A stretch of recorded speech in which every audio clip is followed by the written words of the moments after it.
Have you ever thought, every time we drink sweet tea, soda, or eat dessert, there are two small organs in our lower back that have to work harder without us even realizing it? The kidneys. They're small, but they filter about 180 liters of blood every day.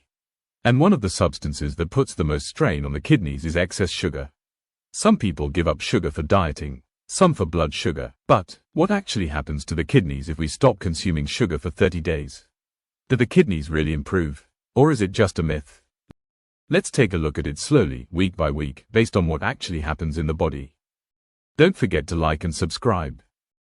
Understanding the kidneys. Humans have two kidneys, located on the right and left sides of the lower spine. Although they are only about the size of a fist, the kidneys perform a significant number of functions, including filtering blood, removing toxins and waste, regulating body fluids, maintaining blood pressure, balancing minerals and electrolytes. Without healthy kidneys, the body can quickly experience serious problems. Each day, the kidneys filter approximately 180 liters of blood. Inside the kidneys are millions of tiny units called nephrons. Think of nephrons as super sophisticated filters. The process goes like this: blood enters the kidneys. Harmful substances, metabolic waste, and excess fluid are filtered. Important substances such as water, salt, and nutrients that are still needed are returned to the blood. The result of this filtering process is urine. Urine formation. After the blood is filtered, liquid waste flows into the ureters. From the ureters to the bladder, it is temporarily stored until we excrete it as urine. Urine color can actually provide clues to your body's condition. Light yellow, right pointing arrow, good hydration. Dark yellow, right pointing arrow, not drinking enough. Cloudy or dark right pointing arrow could be a sign of a problem. The kidneys ensure that urine removes substances the body doesn't need. The kidneys also function to regulate fluid balance. If we drink too much right pointing arrow, the kidneys excrete excess fluid.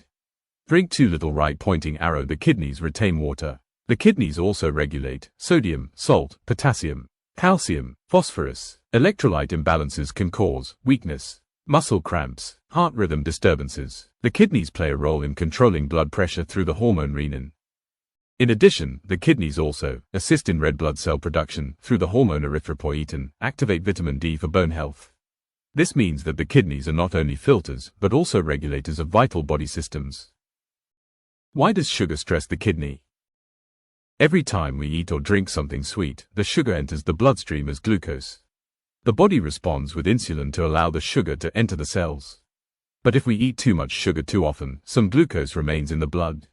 This is where the kidneys start working harder. The kidneys filter blood through millions of tiny blood vessels called glomeruli. When blood sugar levels are high, the kidneys have to filter the blood at higher pressure to remove the excess glucose.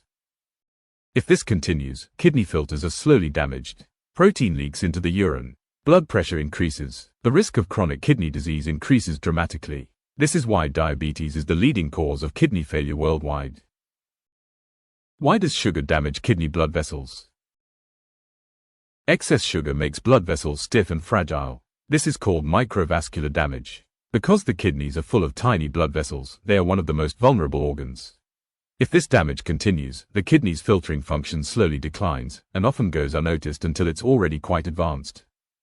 Long-term excessive sugar consumption increases the risk of insulin resistance. If left untreated, this can develop into type 2 diabetes. It's not because sugar directly damages the kidneys, but because the kidneys are forced to work in an abnormal state for years.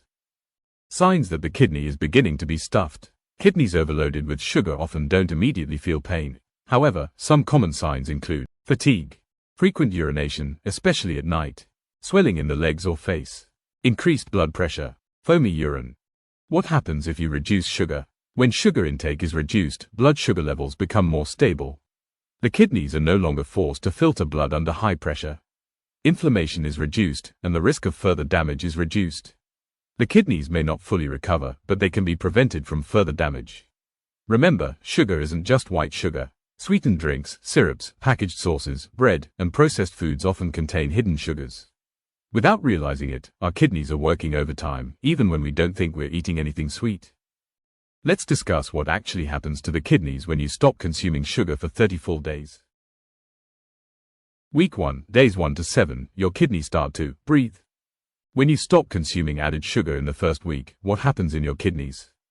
The first week is a reduced blood sugar spike. Your kidneys are no longer overwhelmed filtering glucose. The kidneys' filtering workload begins to decrease. However, your body isn't completely comfortable yet. Common early symptoms: frequent urination. Your body gets rid of excess fluid and sodium. Slight dizziness or weakness.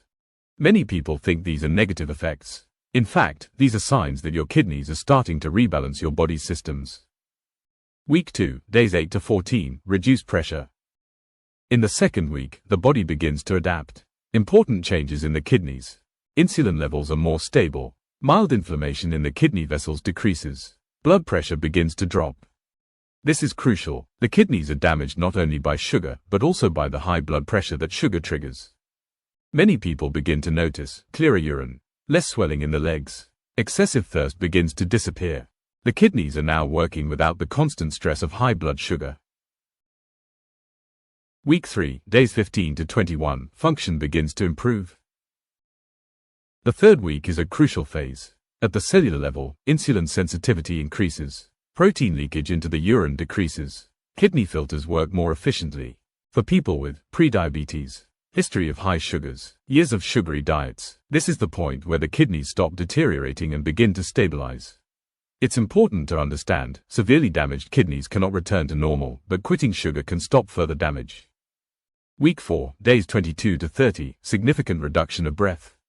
After 30 days without added sugar, major impact on the kidneys, decreased kidney filtration rate. Decreased risk of insulin resistance, more stable body fluid balance, lower risk of chronic kidney disease. Kidneys no longer work in emergency mode. Many people report more stable energy, better sleep, less thirsty, more consistent urine color. Important things that are often misunderstood. Quitting sugar doesn't mean eliminating all carbohydrates. Avoiding whole fruit. What you should avoid is added sugar, sugary drinks, ultra-processed foods. Natural sugars from whole fruit don't burden your kidneys like refined sugar does. Your kidneys never complain, never ask for a break. Quitting sugar for 30 days isn't just a challenge, it's a long-term investment in your kidneys. If you're interested in that investment, it might be one of the best health decisions you can make today.